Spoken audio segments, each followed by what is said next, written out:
Assalamualaikum warahmatullahi wabarakatuh. Halo semuanya, pernah gak sih kalian membayangkan kalau dunia pendidikan ternyata juga membutuhkan strategi layaknya dalam sebuah bisnis? Mulai dari membangun kerjasama, memanfaatkan teknologi, hingga menciptakan citra atau branding yang baik agar semakin dipercaya oleh masyarakat. Sekilas mungkin terdengar unik, tetapi justru hal-hal tersebut menjadi bagian penting agar lembaga pendidikan mampu berkembang, berinovasi, kemudian memberikan pelayanan yang semakin berkualitas. Nah, di video kali ini, saya akan membahas beberapa hal. Yang pertama, urgensi kemitraan dalam bisnis pendidikan. Kemudian yang kedua, pengaruh teknologi terhadap pemasaran dan branding dalam bidang pendidikan. Kemudian yang ketiga adalah minat saya untuk terjun ke dalam bisnis pendidikan beserta alasan-alasannya. Sebelumnya, kenalin dulu. Perkenalkan, nama saya Ika Junisa dengan NIM 123010110, kelas 6A, Prodi Pendidikan Agama Islam semester 6. Video ini untuk memenuhi tugas mata kuliah praktik bisnis pendidikan yang dimana mata kuliah ini diampu oleh Ibu Dr. Nisda SAG MPD. Sebelumnya, saya sangat bersyukur karena telah diberikan kesempatan untuk membahas beberapa hal yang menarik dalam materi ini. Nah, di sini saya akan membahas 3 hal yang dimana akan saya jawab dengan semaksimal mungkin. Pembahasan pertama yaitu berkenaan dengan urgensi kemitraan dalam bisnis pendidikan dan juga contoh kemitraan yang efektif. Menurut saya, kemitraan dalam bisnis pendidikan itu merupakan salah satu faktor yang sangat penting untuk meningkatkan kualitas layanan pendidikan.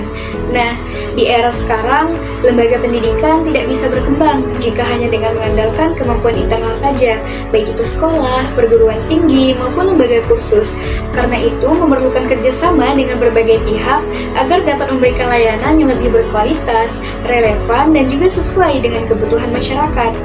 Nah, kemitraan ini dapat diartikan sebagai hubungan kerjasama antara dua pihak ataupun lebih, yang dimana memiliki tujuan bersama, yakni untuk meningkatkan mutu pendidikan sekaligus memberikan manfaat bagi semua pihak yang terlibat. Melalui kemitraan ini, setiap pihak itu dapat memberikan kontribusi sesuai dengan keahliannya dan juga sumber daya yang dimilikinya.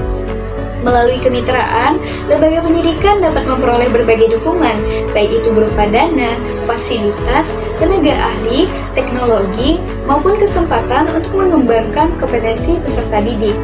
Sekolah memperoleh manfaat berupa peningkatan kualitas layanan, sedangkan mitra memperoleh manfaat berupa peningkatan citra, kesempatan berbagi pengetahuan, atau memperoleh sumber daya manusia yang berkualitas.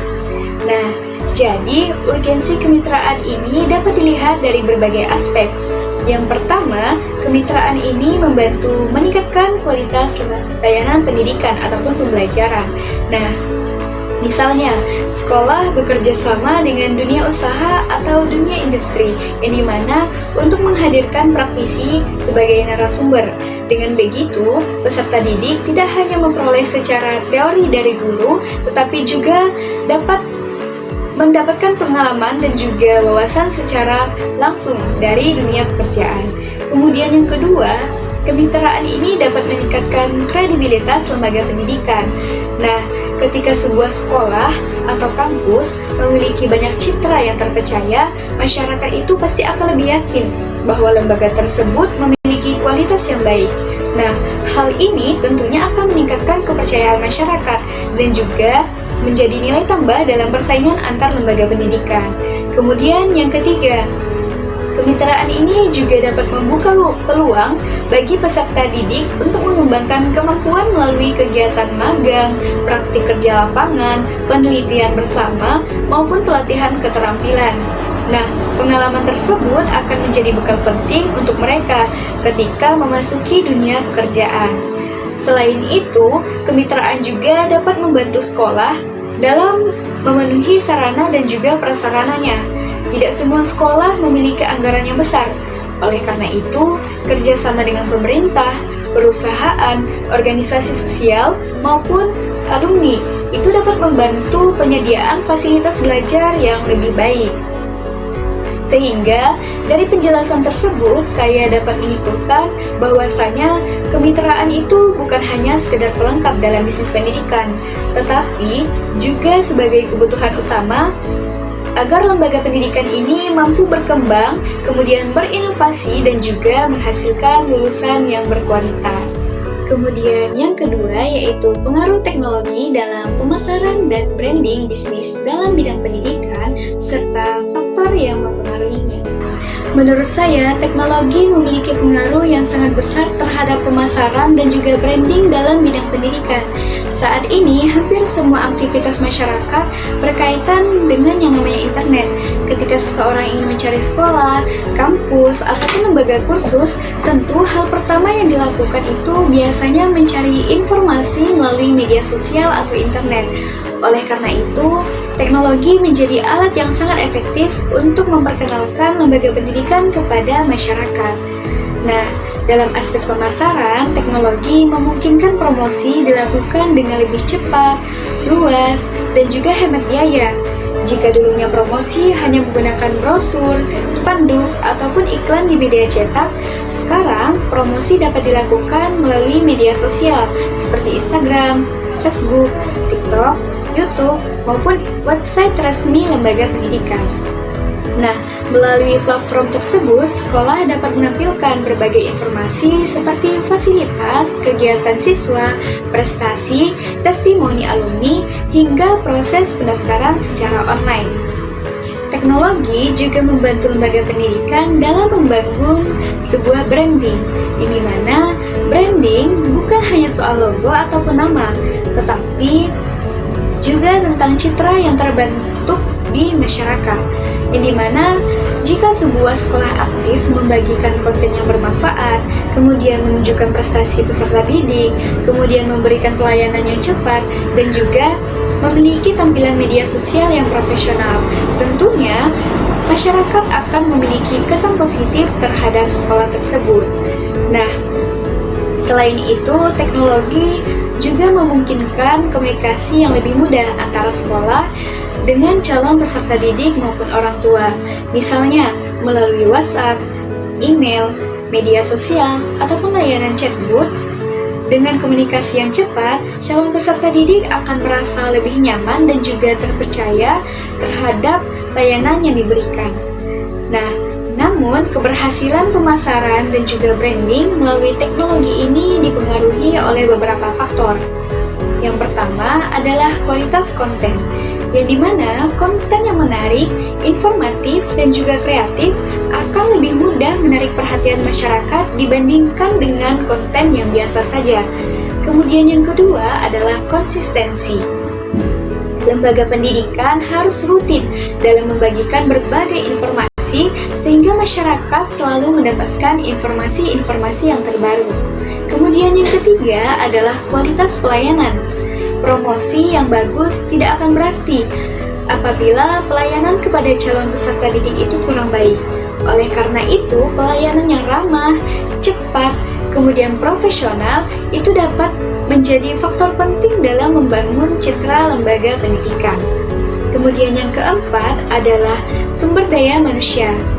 Guru maupun tenaga administrasi itu perlu memiliki kemampuan dalam memanfaatkan teknologi digital, sehingga pemasaran dapat dilakukan secara optimal.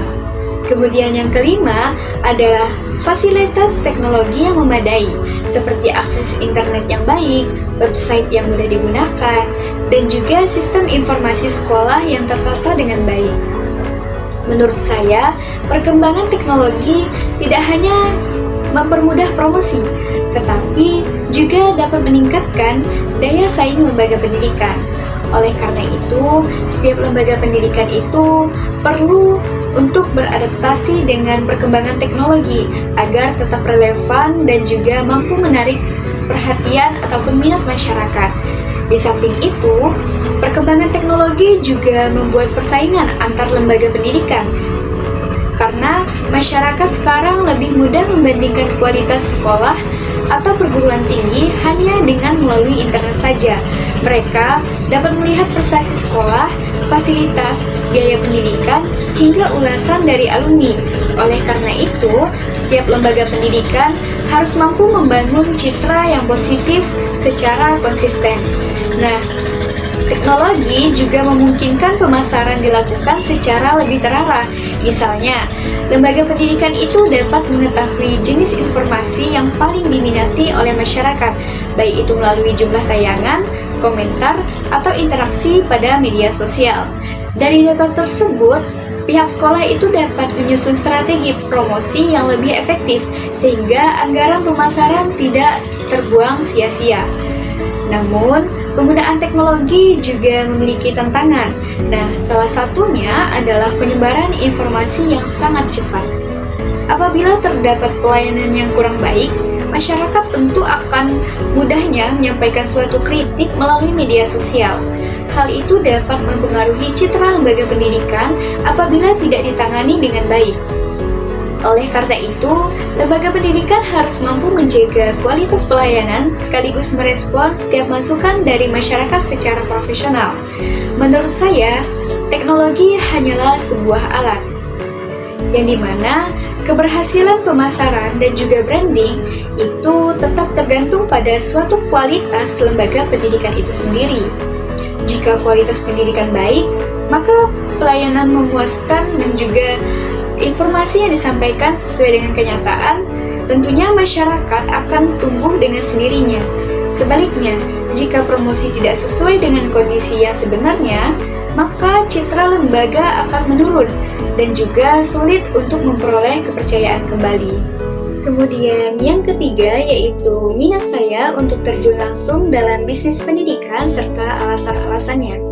Secara pribadi, saya memiliki minat yang cukup besar untuk terjun ke dalam bisnis pendidikan. Bagi saya, bisnis pendidikan bukan hanya sekedar mencari keuntungan, tetapi juga menjadi sarana untuk memberikan manfaat bagi masyarakat melalui peningkatan kualitas sumber daya manusia. Alasan pertama, saya percaya bahwasanya pendidikan merupakan investasi jangka panjang. Ilmu yang diberikan kepada seseorang akan menjadi bekal sepanjang hidup. Oleh karena itu, apabila saya berkontribusi melalui bisnis pendidikan, maka manfaatnya tidak hanya dirasakan oleh peserta didik saja, tetapi juga oleh keluarga dan masyarakat. Kemudian alasan kedua, kebutuhan masyarakat terhadap pendidikan itu semakin meningkat. Saat ini banyak orang tua yang ingin memberikan pendidikan terbaik bagi anak-anaknya. Selain pendidikan formal, kebutuhan terhadap kursus, pelatihan keterampilan, bimbingan belajar, maupun pelatihan berbasis teknologi juga semakin berkembang. Kondisi ini menunjukkan bahwasannya peluang bisnis di bidang pendidikan itu masih sangat terbuka.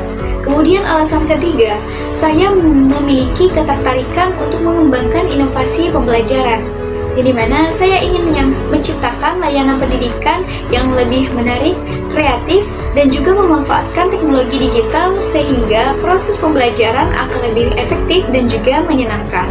Kemudian alasan keempat, bisnis pendidikan memberikan kesempatan untuk terus belajar, di mana dalam bidang ini pengelola harus selalu mengikuti perkembangan kurikulum, teknologi, metode pembelajaran, dan juga kebutuhan masyarakat. Hal tersebut membuat saya termotivasi untuk terus meningkatkan kemampuan diri. Nah, walaupun demikian, saya juga menyadari bahwasanya menjalankan bisnis pendidikan memiliki tantangan yang tidak sedikit. Persaingan semakin ketat, perkembangan teknologi sangat cepat, serta tuntutan masyarakat terhadap kualitas layanan juga semakin tinggi. Oleh karena itu, apabila saya benar-benar terjun ke bidang ini, saya harus memiliki komitmen, integritas, kreativitas, dan juga kemampuan manajemen yang baik. Kedepannya, saya tertarik untuk mengembangkan usaha di bidang pendidikan seperti lembaga bimbingan belajar, pelatihan keterampilan, kelas pembelajaran berbasis digital, ataupun program pendidikan yang mengintegrasikan nilai-nilai karakter dengan pemanfaatan teknologi. Nah, saya berharap usaha tersebut tidak hanya memberikan keuntungan secara ekonomi, tetapi juga memberikan dampak positif bagi perkembangan pendidikan di Indonesia. Saya menyadari bahwa untuk menjadi pelaku bisnis pendidikan yang berhasil itu membutuhkan kemampuan manajemen, kepemimpinan, komunikasi, serta kemampuan membaca kebutuhan masyarakat. Oleh karena itu, sejak sekarang saya ingin terus belajar dan juga menambah pengalaman agar memiliki bekal yang cukup ketika nantinya terjun ke dunia bisnis pendidikan. Sebagai mahasiswa, saya juga percaya bahwa pengalaman selama perkuliahan itu menjadi modal yang sangat berharga melalui berbagai tugas, organisasi, kegiatan praktik, maupun interaksi dengan dosen dan juga teman-teman. Saya belajar bagaimana bekerja sama, menyelesaikan masalah, serta berpikir yang kreatif. Semua pengalaman tersebut akan sangat membantu apabila suatu saat saya membangun usaha di bidang pendidikan. Dengan melihat perkembangan pendidikan yang terus berubah, dan juga kebutuhan masyarakat yang semakin meningkat, saya optimis bahwa pendidikan akan tetap memiliki prospek yang baik di masa depan. Sebagai penutup, saya meyakini bahwasanya bisnis pendidikan merupakan bidang yang memiliki prospek yang sangat baik karena berkaitan langsung dengan pengembangan manusia. Melalui kemitraan yang kuat, pemanfaatan teknologi yang tepat, kemudian semangat untuk terus berinovasi, bisnis pendidikan dapat berkembang sekaligus memberikan manfaat yang lebih luas bagi masyarakat. Oleh karena itu, saya memiliki minat yang besar untuk berkontribusi dalam bidang ini dan berharap dapat menjadi bagian dari upaya meningkatkan kualitas pendidikan di masa depan. Nah, dapat disimpulkan bahwasanya kemitraan, pemanfaatan teknologi, dan semangat untuk terus berinovasi merupakan 3 hal yang sangat penting dalam mengembangkan bisnis pendidikan. Dengan menggabungkan ketiganya, lembaga pendidikan dapat memberikan layanan yang berkualitas, membangun kepercayaan masyarakat, serta menciptakan dampak positif bagi dunia pendidikan di masa depan. Nah, mungkin itu saja yang dapat saya sampaikan dan juga saya jelaskan. Saya akhiri, wabillahi taufiq wal hidayah. Wassalamualaikum warahmatullahi wabarakatuh.